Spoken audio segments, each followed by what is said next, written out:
Greetings and salutations. This page has been floating around for quite a while. There is some lag between starting projects and finishing projects. A long-standing bad habit. But we will sort that habit out quite quickly by getting all these old pages finished up. So the sci-fi monster creation horror comic book epic that we've been formulating here and spamming my channel with silly shorts. Not undershorts. Not boxer shorts. Art shorts. Call them sharts. Art shorts? Sharts? One of the two. So it's going to be in three.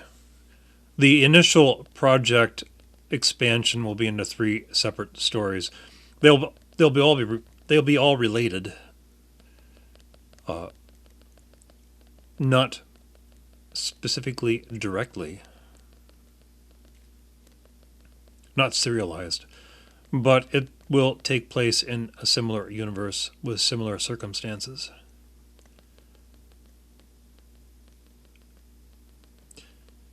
But I won't get into the details until I get enough of this project done. Being flaky enough to start a dozen projects and only get half of them, and only getting half of them half finished. I don't need to make promises that might not be enforced. Well, all promises are enforced. Mostly needing to be enforced because they're not kept.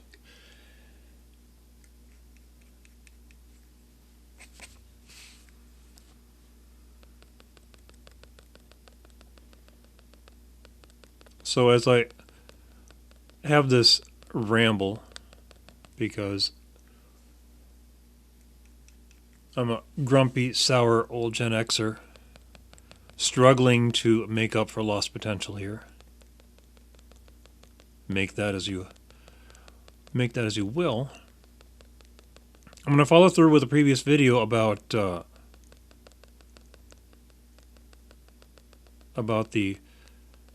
phrase, you can add cooking but you can't take cooking away.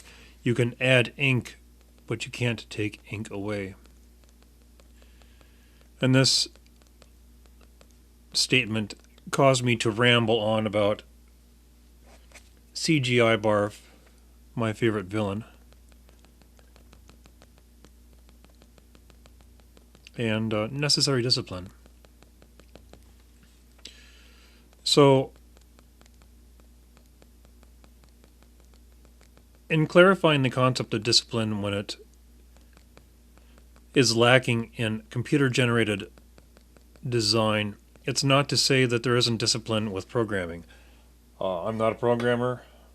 I am sufficiently boomer-esque when it comes to technology, hence the antiquated cameras that I'm filming this on,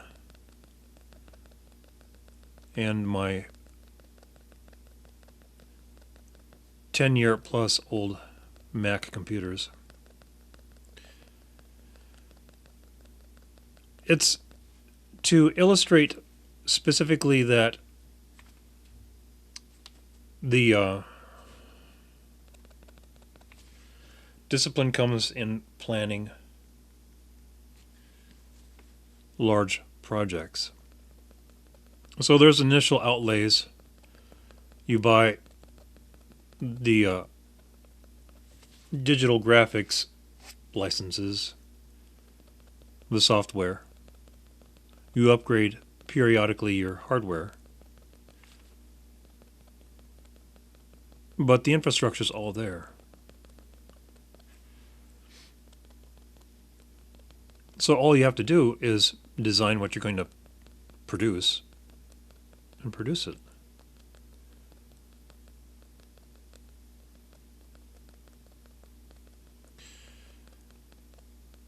But go back into time and you and I think I used the movie Aliens as an example in the previous video. You look at the set design for the movie Aliens.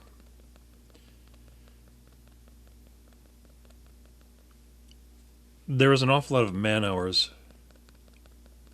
or shall I be the current day and call it person hours? That sounds ridiculous. There are massive amounts of man hours invested in designing and building the physical models. Whereas computer code can sit on a hard drive or in the cloud, there's the physical nature of building these models, the spaceships, the monster suits, and all that. And it requires a massive amount of planning because you don't need the money and time spent making a monster suit is wasted, specifically wasted if someone screws up and goes, oh, well, we need to redo this. You look at Sid Mead concept art for, was it Blade Runner? How massively detailed that stuff is, because they needed to sort out exactly what the movie is going to look like so that they knew how to make the models and the sets and get that all set up, because they didn't have the benefit of having computer-generated artwork. So if you screw up with a computer-generated file, you just erase it and start over again. Whereas you have this big ship, this plaster, steel, metal thing that you've been spending hours and hours and hours designing, concept art, and then building the actual model itself, getting it set up to where there's sufficient angles for camera, sufficient lighting for your film speed, and your shutter size, or your aperture size. And there's this overt amount of discipline needed for these physical things. And there are requirements and disciplines and other burdens associated with computer-generated things. But the discipline in the physical object means that you're limited to certain things that you can do.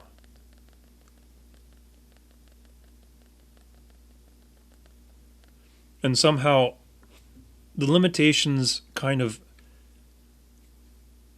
make the designers focus a lot more.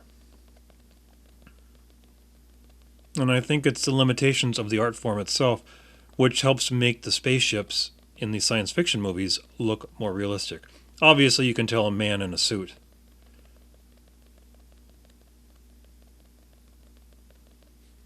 But if the story is good enough,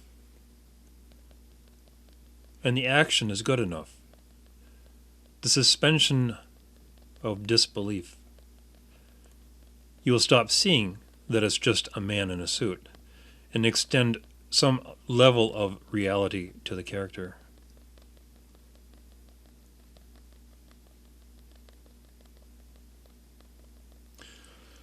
I mean, it's a fixation that I have with this. It's not anti-CGI. I just think that it's become kind of a crutch.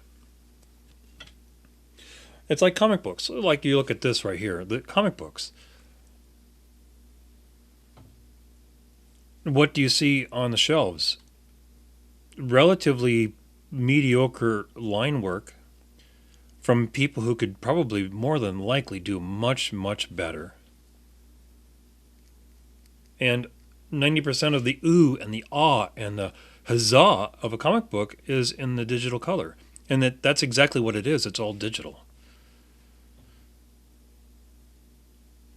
So basically, being an overglorified comic book or coloring book. Let's see, where is that? There it is. Gotta find the right pen for this. You know, the And I've leafed through and looked through some current comic books, and yeah, I'm certainly not impressed at all. Of course, then again, I'm a sour old Gen Xer that's been doing this as a hobby for years. I could have been doing this for a profession. But no, I go and waste my time on other things. But then again, never say never.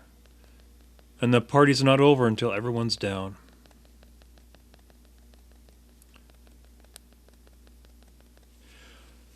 It's just that I think digital art has made things too easy. Maybe that's what I should clarify. It's not a lack of discipline, but it's an overt abundance of ease. You type in a bunch of numbers and the computer does the work for you.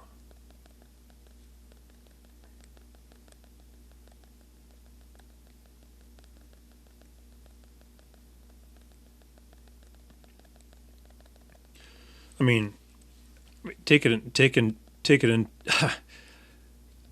It's. I mean, you look what I'm doing right here. Tedious and boring beyond belief. It's something that would most certainly put someone to sleep. Dot dot dot dot dot dot dot dot dot.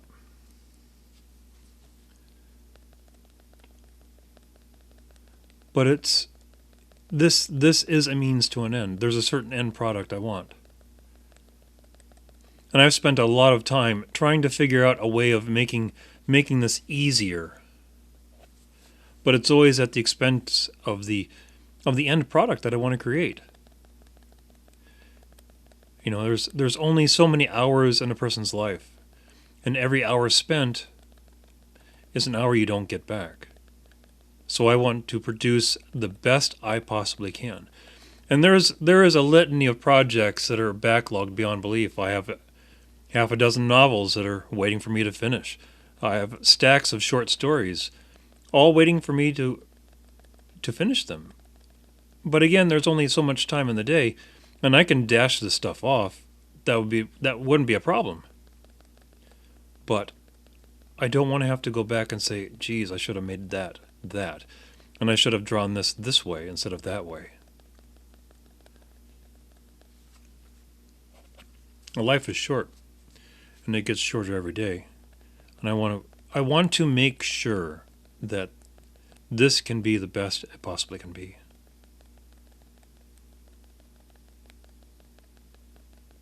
Anyway.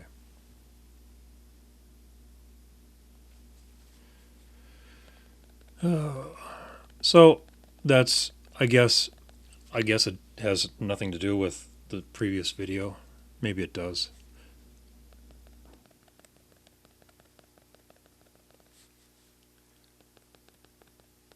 My brain has a tendency to wander on all sorts of different things while I'm